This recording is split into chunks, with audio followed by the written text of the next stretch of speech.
আসসালামু আলাইকুম ভিউয়ার্স, সবাই কেমন আছেন? আশা করছি সবাই ভালো আছেন।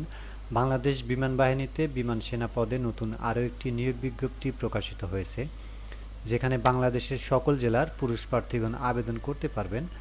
যাদের বয়স 16 থেকে 21 বছরের ভিতরে তারা কিন্তু সবাই আবেদন করতে পারবেন। এখানে বিজ্ঞান শাখা, মানবিক শাখা এবং ব্যবসায় শাখা থেকে 3টা শাখা থেকে কিন্তু আপনারা আবেদন করতে পারবেন। তো আবেদন করতে কী কী শিক্ষাগত যোগ্যতা লাগবে, আবেদনের প্রক্রিয়া, বিশেষ করে আবেদনের পর কি কি কাগজপত্র সঙ্গে নিয়ে মাঠে যেতে হবে সেই সম্পর্কে থাকছে বিস্তারিত। তো আমরা প্রথমে দেখব শিক্ষাগত যোগ্যতা কী কী লাগবে। সাইফার অ্যাসিস্ট্যান্ট পদে স্বীকৃত বিশ্ববিদ্যালয় হইতে বিএসসি বিকম স্নাতক পর্যায়ে ইংরেজি বিষয়ে ন্যূনতম 100 নম্বর, সমমানের ন্যূনতম সিজিপিএ 2.5 থাকতে হবে। টেকনিক্যাল ট্রেডে এসএসসি সমমান পরীক্ষায় বিজ্ঞান শাখায় ন্যূনতম 3.5 পেতে হবে, অর্থাৎ এসএসসিতে 3.5 পেতে হবে বিজ্ঞান শাখায়, এটা টেকনিক্যালের জন্য। আর নন টেকনিক্যালের জন্য এসএসসি সমমান পরীক্ষায় যে কোনো শাখায় ন্যূনতম জিপিএ 3.50, অর্থাৎ এখানে নন টেকনিক্যালে কিন্তু যে কোনো বিভাগ গ্রুপ থেকে আপনারা আবেদন করতে পারবেন। প্রবোস্ট এই শাখাতেও কিন্তু এসএসসি সমমান পরীক্ষায় যে কোনো শাখায় ন্যূনতম জিপিএ 3.5 পেলে আবেদন করতে পারবেন।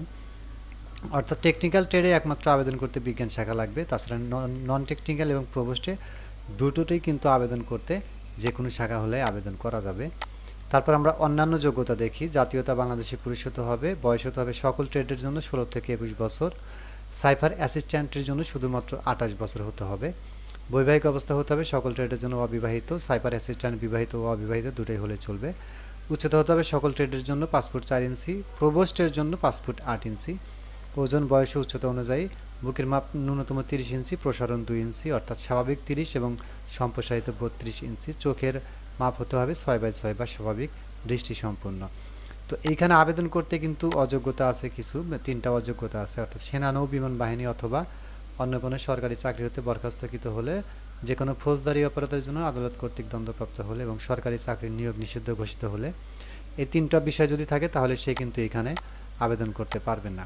ট্রেড ভিত্তিক পরীক্ষা কেন্দ্রের সময়সূচি বিভাগ ও জেলা, সকল বিভাগ ও জেলার প্রার্থীর জন্য প্রযোজ্য। পরীক্ষা কেন্দ্র হবে বাংলাদেশ বিমান বাহিনীর তথ্য নির্বাচনী কেন্দ্র, পুরাতন বিমানবন্দর তেজগাঁও, ঢাকা 1215। পরীক্ষা শুরুর তারিখ 23শে সেপ্টেম্বর 2024 তারিখ।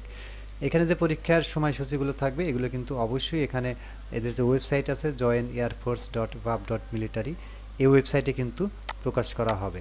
তো এখন আমরা দেখব কিভাবে আবেদন করতে হবে এবং কত টাকা ফি জমা দিতে হবে। অনলাইন পদ্ধতিতে সরাসরি http:/joinearforce.wap.mil.bd ওয়েবসাইটে প্রবেশ করে অ্যাপ্লাই নাওতে ক্লিক করে পরবর্তী নির্দেশনা অনুযায়ী রেজিস্ট্রেশন করে অনলাইন পদ্ধতিতে 200 টাকা পরিশোধ করতে হবে। পরিশোধ করা হলে রেজিস্ট্রিড মোবাইল নম্বর, ইউজার আইডি এবং পাসওয়ার্ড প্রেরণ করা হবে। এই ইউজার আইডি এবং পাসওয়ার্ড প্রেরণ করে পরবর্তীতে যে ফর্মটা দেওয়া থাকবে সেই ফর্মটা ফিল আপ করে চূড়ান্ত সাবমিট করার পর এইখান থেকে কিন্তু আপনারা প্রবেশপত্র ডাউনলোড করতে পারবেন। তো এখন আমরা দেখব এইখানে আবেদন করার পর কি কি কাগজপত্রগুলো সঙ্গে নিয়ে যেতে হবে।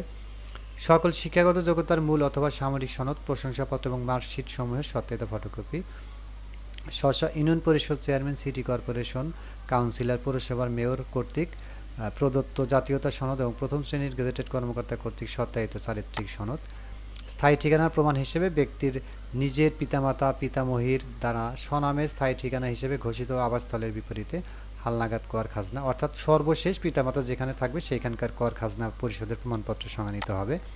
প্রথম শ্রেণীর গেজেটেড কর্মকর্তা কর্তৃক সত্যায়িত সম্প্রতি তোলা পাসপোর্ট আকারের 12 কপি ছবি লাগবে, 12 কপি রঙিন ছবি লাগবে এবং ছবি অবশ্যই ল্যাব প্রিন্ট হতে হবে এবং পুরুষ প্রার্থীদের ক্ষেত্রে কলারসহ শার্ট পরিহিত হতে হবে। যারা চাকরি করেন বা চাকরিরত প্রার্থীদের ক্ষেত্রে স্ব কর্মস্থল প্রতিষ্ঠান প্রদান কর্তৃক প্রদত্ত প্রার্থীদের জন্য অনুমতিপত্র, মুক্তিযোদ্ধা সন্তানের জন্য মুক্তিযোদ্ধা মন্ত্রণালয় কর্তৃক প্রদত্ত মূল মুক্তিযোদ্ধা সনদের সত্যায়িত কপি, জন্ম নিবন্ধন বা জাতীয় পরিচয়পত্রের সত্যায়িত কপি। যার জাতীয় পরিচয়পত্র আছে তার কিন্তু জন্ম নিবন্ধন লাগবে না, আর জাতীয় পরিচয় যার নাই তার জন্য জন্ম নিবন্ধন কিন্তু অবশ্যই লাগবে। আনসার ও গ্রাম প্রতিরক্ষা বাহিনীর সদস্যদের ক্ষেত্রে যথাযথ কর্তৃপক্ষ কর্তৃক প্রদত্ত সনদের সত্যায়িত ফটোকপি। তাছাড়া ক্ষুদ্র নৃগোষ্ঠী হলে কিন্তু তার জন্য জেলা প্রশাসক কর্তৃক প্রদত্ত সনদপত্র সত্যায়িত ফটোকপি লাগবে। তো এইখানে আবেদনের যে সময়সীমা সেটা কিন্তু এখানে দেওয়া আছে। অনলাইনে আবেদনের সময়সীমা 5ই সেপ্টেম্বর হতে 15ই সেপ্টেম্বর পর্যন্ত চলবে, অর্থাৎ 5ই সেপ্টেম্বর শুরু হয়েছে, অর্থাৎ যেটা গতকাল শুরু হয়েছে এবং চলবে 15ই সেপ্টেম্বর পর্যন্ত। তো এই ছিল বন্ধুরা আজকে বাংলাদেশ বিমান বাহিনীতে বিমান সেনা পদে নিয়োগের বিস্তারিত। আজকের মতো এ পর্যন্ত, সবাই ভালো থাকবেন। আল্লাহ হাফেজ।